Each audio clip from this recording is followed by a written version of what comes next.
हुसैन पाक से पहले किसी शख्स का नाम हुसैन नहीं था, किसी शख्स का नाम हसन नहीं था।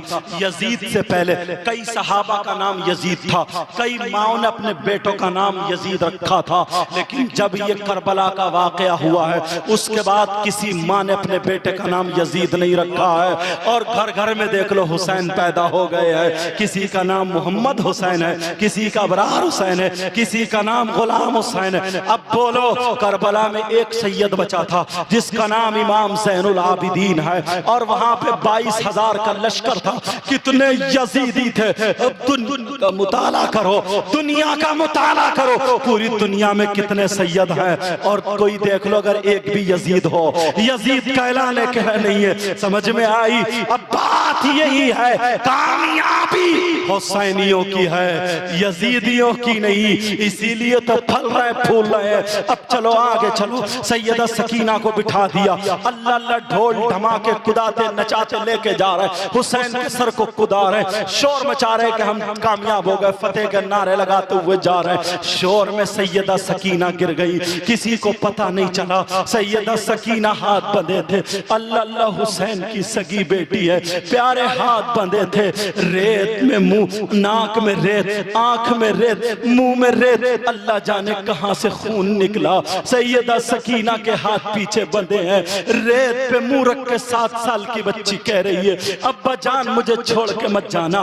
काफिला चला गया, शोर में किसी को पता नहीं चला। सकीना वहीं पे रह जाती है रोती हुई, आंखों में रेत, और कह रही है अब्बा जान, अब्बा जान, अब्बा जान मुझे छोड़ के मत जाना। फुप्पो भी चली गई, भैया भी चले गए, अब्बा जान मुझे छोड़ के मत जाना। लेकिन किसी ने नहीं देखा, काफिला आगे चला गया। मैं अगर मेरा हुसैन सुनता है, मेरा हुसैन सुनता है, हुसैन पाक का ने, हुसैन पाक का सर जिस नेज़े पे था, जब काफी आगे काफिला बढ़ जाता है, वो नेज़ा उस ख्वाली के हाथ से छूटा, और छूटने के बाद जमीन में गड़ जाता है। जैसे ही गड़ा वो काफिला ठहर जाता है, रुक जाता है। यजीदियों ने ताकत लगा ली मगर नेज़ा नहीं उखड़ता है। 10-20 पहलवान जो यजीदी कहलाते थे उन्होंने पूरी ताकत लगा ली मगर नेज़ा नहीं उखड़ा। उन्होंने घोड़ों की जोड़ी बना बना करके जंजीर और रस्सी बांध के नेज़े में ताकत लगवाई मगर नेज़ा नहीं उखड़ा। अब इस जालिम शिमर ने क्या किया, इस जालिम यजीदी ने क्या किया, कितना सैयदों पे जुल्म उठाया है। ओ नौजवानों, तुम्हें क्या पता है इस्लाम कैसे हम तक पहुंचा है। हजरत इमाम हुसैन के बेटे 3 दिन से भूखे प्यासे थे, बुखार में थे। इस शिमर ने यहाँ से आपका जुब्बा शरीफ पकड़ा, हुसैन पाक के बेटे को खींच के लाके मैदान में डाल दिया, और इतने कोड़े मारे, इतने कोड़े मारे, हुसैन पाक के बेटे के कोड़े मारे जा रहे हैं। कह रहे मुझे क्यों मार रहे हो जालिम हो। कहा ओ सज्जाद, ओ ज़ैनुल आबिदीन, अपने बाप से कहो, अपने बाप के सर से कहो नेज़ा उखाड़े और हमारे हाथ में दे दे, वरना हम तुम्हें जिंदा नहीं छोड़ेंगे, हम तुम्हारी खाल निकाल देंगे। क्या पता था सकीना पीछे रह गई है, क्या पता था बेटी कह रही अब्बा जान मुझे छोड़ के मत जाना। इसलिए हुसैन ने सर गाड़ दिया, हुसैन ने नेज़ा गाड़ दिया था। अल्लाह अल्लाह, हजरत इमाम ज़ैनुल आबिदीन को मारा जा रहा। सैयद चारों तरफ से घेरा बना लिया। सैयदा ज़ैनब की आंखों में आंसू है और कह रही है अल्लाह मुझे सब्र देना, सब्र देना। इमाम ज़ैनुल आबिदीन कह रहे हैं फुप्पो, भैया ने कहा था, भाई फुप्पो आपके भैया ने कहा था, मेरे अब्बा ने कहा था, बेटा हुसैनी सैयदों की नस्ल तुझसे चलेगी। आज हम सैयद हुसैनी उन्हीं से तो हैं। कहा हुसैनी सैयद तुझसे चलेगी। कहा फुप्पो आज मैं जामे शहादत पी जाऊं क्या होगा। कहा नहीं बेटा, सब्र का दामन पकड़ो। जालिमों ने इतना मारा आपका जुब्बा फट जाता है और खाल के टुकड़े निकलने लगते हैं, खून में जुब्बा सन जाता है। जब बर्दाश्त नहीं होता है, हजरत इमाम ज़ैनुल आबिदीन सरक सरक करके उस नेज़े को पकड़ लेते हैं और पकड़ने के बाद कहते हैं अब्बा जान, अब्बा जान ये नेज़ा उखाड़िए, इन जालिमों के हाथ में आ जाइए, नेज़ा दे दीजिए अब्बा जान, वरना सैयदों की नस्ल का क्या होगा। अब्बा जान मैं जामे शहादत तो पीना चाहता था मगर आपकी वसीयत भी तो है। इमाम ज़ैनुल आबिदीन अपने बाप का वो नेजा पकड़े हुए ऊपर को मुंह करे हुए सर से बातें कर रहे हैं। हुसैन पाक की आंखों से आंसू गिरने लगते हैं। अरे सर कटा हुआ मगर कुरान की तफसीर हो रही है, सर के आंसू गिर रहे हैं। अल्लाह अल्लाह अल्लाह अल्लाह। उस जालिम ने फिर ऐसा कोड़ा मारा, इमाम ज़ैनुल आबिदीन दो भरों के पीछे को गिर जाते हैं, आंखें फट जाती है, हाथ पांव कांपने लगते हैं, सर से आवाज आ जाती है। हुसैन पाक का सर बोल पड़ा, कटा हुआ सर है मगर तफसीर हो रही है, तवज्जो रखना। सर बोल पड़ा, कहा बेटे ज़ैनुल आबिदीन, अरे तुम्हारी बहन सकीना पीछे गिर गई है, पहले अपनी बहन को उठा लाओ। अरे जाओ अपनी बहन को लेकर के आ जाओ, बाद में ये नेजा उखड़ेगा। जब देखा तो सकीना नहीं है, सैयदा ज़ैनब दौड़ी, जब जाकर के देखा तो वो बेटी, वो 7 साल की बच्ची हाथ यूं बंधे थे, सर मुसर रखे हुए वहां पे, मुंह और नाक और आंखों में रेता तक कह रही थी, अब्बा जान मुझे छोड़ के मत जाना, अब्बा जान। फुप्पो भी चली गई, भैया भी चले गए। हजरत ज़ैनब का दिल निकल गया, बच्ची को जाके सीने से लगाया हाथ और ये मुंह पोंछा, और पोंछने के बाद कहा चल बेटी फुप्पो आ गई। और जैसे ही लेकर के आए तो वो नेजा खुद ब खुद उखड़ा और खवली के हाथ में आ गया। अब मुझे बताओ, कटे हुए सर में इतनी ताकत है, अगर जो लोग कहते हैं लड़ने के लिए गए थे, लड़ने की बात कर रहे हो, पूरी दुनिया के यजीदी एक तरफ, हुसैन के घराने का बच्चा एक तरफ, वो यजीदी तलवार उठाते, बर्छे उठाते, नेज़े उठाते, मगर हुसैन का बच्चा अपने हाथ उठाता और उठा करके कहता, ओ आसमान, अगर तू मेरे नाना के सदक़े में बना है तो कसम है तुझे मेरे नाना की जालिमों के सर पे गिर जा। बोलो क्या नहीं गिरता? गिर जाता। अगर हुसैन का बच्चा कह देता, ओ जमीन तू मेरे नाना के सदक़े में बनी है, कसम है तुझे मेरे नाना की, तो वो जमीन फट जाती और जिंदा निगल लेती। मगर उन लोगों को वहां करबला जो जाना था और ये सब करना था, ये नाना का किया हुआ वायदा पूरा करना था, नाना का किया हुआ वायदा वफा करना था। प्यारे ऐसे इस्लाम हम तक पहुंचा है और आगे तक सरे पाक चला गया। टाइम ज्यादा हो गया है, अब इसमें मुख्तलिफ रिवायतें हैं। दिमश्क में वहां पे सर पहुंचता है तो बाज लोगों ने लिखा है मोमिनों के कब्रिस्तान में दफन कर दिया था, बाज लोगों ने लिखा गोदाम में रखा हुआ था, उसी नेज़े में जब सूख गया तो फिर वो कूफा ले जाया गया। बाज लोगों ने लिखा है कि वो सर जो था एक बहुत नेक शख्स था, उसके साथ अल खलीली मिस्र में एक जगह है, वहां रवाना कर दिया, वहीं पे उसको दफन किया गया। मशहद आज भी मौजूद है और फकीह मिल्लत अल्लामा जलालुद्दीन ने लिखा है, जो मोतबर रिवायत है, उन्होंने लिखा है हुसैन पाक का सर मदीने शरीफ को वापस कर दिया था, मदीने शरीफ को चला गया था। जन्नतुल बकी जिसमें सैयदा फातिमा आराम कर रही थी, सैयदा फातिमा के दाहिने पहलू में हजरत इमाम हसन आराम कर रहे हैं और बाएं पहलू में हजरत इमाम हुसैन पाक का सरे पाक है। ये भी रिवायत है। प्यारो, हुसैन पाक से मोहब्बत करते रहना, किसी के कहने में मत आना, हुसैन पाक के नाम पे लुटाते रहना। हुसैन पाक के बच्चों को अगर सदका मिल गया तो खुदा की कसम तुम्हारी दुनिया भी कामयाब हो जाएगी, तुम्हारी आखिरत भी कामयाब हो जाएगी। आबादी को अंग्रेजों ने सूली पे चढ़ाया, उनसे पूछा तुम्हारी तमन्ना क्या है? उन्होंने कहा कोई गुल बाकी रहेगा, ने चमन रह जाएगा, बुलबुलें उड़ जाएंगी, सूना चमन रह जाएगा, अतलसो कम ख्वाब की पोशाक पे नाजा ना हो, इस तने बेजान पर खाकी कफन रह जाएगा।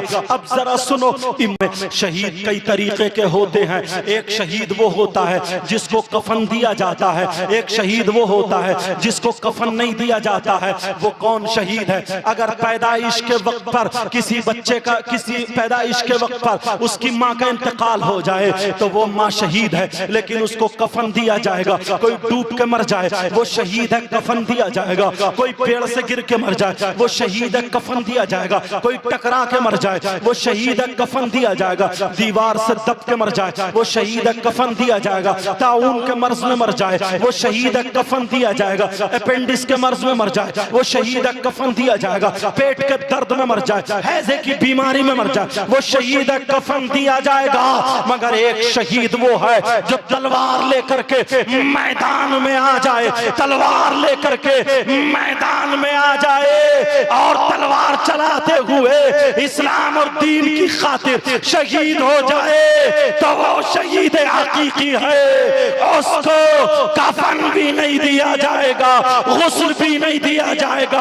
अल्लाह ने जन्नत से कपड़े इसलिए नहीं भेजे ताकि कोई मौलवी ये ना कह दे कि हुसैन को कफन शरीयत के खिलाफ दिया गया, जबकि मेरा हुसैन लाजवाब है। फिर भी बाज़ मौलवियों ने कहा हुसैन हुकूमत के लिए गए थे, हुसैन रई की हुकूमत के लिए गए थे और वो यजीद को कुस्तुनतुनिया वाली हदीस ला करके जन्नती होने का जन्नती होने का दावा कर रहे हैं। अब जरा सुनो, अगर मेरे हुसैन के लिए कपड़े आ जाते तो कोई मौलवी उंगली उठा देता, मगर मेरे अल्लाह को गवारा नहीं था। हुसैन पैदा हुआ तो शरीयत मुस्तफा पर जिंदगी गुजारी, तो शरीयत मुस्तफा पर खाया पिया उठा बैठा रहा जिया, शरीयत मुस्तफा पर दुनिया में आया, शरीयत मुस्तफा पर और दुनिया से गया तो भी शरीयत मुस्तफा पर। सुभान अल्लाह, सुभान अल्लाह। और सुनो क्यों नहीं दिया गया। एक किताब है जिसका नाम अस्सवाइक़, आपने सुना होगा। उसमें एक नुक्ता मैंने अखज़ किया, सुनने की बात है, सवाइक़ मुहर्रिक़ा, सुनने की बात है। ये जब शहीद होता है, इमाम हुसैन पाक भी शहीद हुए, तो मीज़ान लगा होगा। मीज़ान बोलते हैं उस तराजू को जिसमें नेकियां और गुनाह तोले जाते हैं। तो वो लिखते हैं, कहते हैं हुसैनियों के गुनाह एक पल्ले में रखे जाएंगे और हुसैन पाक के वो खूनी कपड़े एक पल्ले में रखे जाएंगे। जितने गुनाह उन कपड़ों पे चढ़ जाएंगे, अल्लाह ताला उन कपड़ों के सदक़े में हुसैनियों के गुनाह माफ कर देगा। अल्लाह अल्लाह। सुनो, किसी के जहन में ये बात आ सकती है हुसैन के कपड़े 5 किलो के होंगे, हुसैन के कपड़े 7 किलो के होंगे, हुसैन के कपड़े 10 किलो के होंगे, 10 किलो से ज्यादा नहीं होंगे, यही तो जहन में आ सकती है। मगर मुझसे पूछो हुसैन के कपड़ों का वजन पूछो, सुनते चले जाओ। जब शहीद होता है और उसके खून के कतरे निकलते हैं, हुसैन पाक जब शहीद हुए उनके खून के तमाम कतरे निकले, जमीन पे गिरे या कपड़ों पे लगे, और तमाम कतरों में सबसे छोटा वाला कतरा अगर उसका वजन किया जाए, वो किताब में लिखते हैं, वो छोटा वाला कतरा एक पल्ले में रखा जाए और जमीन के 7 बड़े बड़े पहाड़ एक पल्ले में रखे जाए, जबल अबू कुबैस, जबल तूर, जबल और 7 बड़े बड़े पहाड़ एक पल्ले में रखे जाए।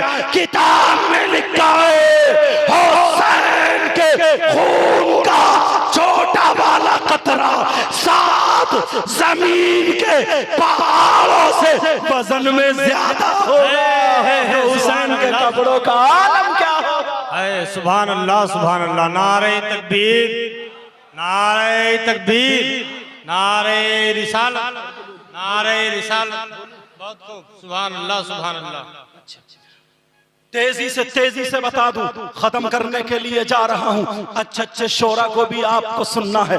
अल्लाह अल्लाह जाना नहीं है, एक से टॉप का शायरी यहाँ पर जलवागर है, आपके लबो लहजे में वो सुनाएंगे इंशाअल्लाह। वो आपकी रंगों पे से वाकिफ हैं, वो सब कुछ जानते, हालात को मद्देनजर रखते हुए इंशाअल्लाह पढ़ेंगे। अल्लाह सबके इल्म और अमल में बरकत अता फरमाए। अब सुनो, हुसैन पाक का जिस्म पाक करबला शरीफ में है, लेकिन सर पाक को लेकर के ये जालिम चलते हैं। जो नेजा, उस नेजे, वो नेजा ख्वाली के हाथ में है, जिस नेजे पे इमाम पाक का सर है। आपने कुरान की एक आयत सुनी होगी, उलमा से सुनी होगी, वला तक़ूलू लिमन युक़तलू फी सबीलिल्लाहि अमवात बल अहयाउन वलाकिन ला तशऊरून। जो अल्लाह की राह में कत्ल किए जाएं, मतलब शहीद जो है, उन्हें तुम मुर्दा ना कहो बल्कि वो जिंदा है। तुमने ये बात सुनी होगी, अगर कोई शहीद हो, उसका सर उधर हो, उसका जिस्म इधर हो। अब तुम यहाँ झारखंड के बड़े से बड़े MBBS डॉक्टर को ला करके बिठा दो, MD को ला करके बिठा दो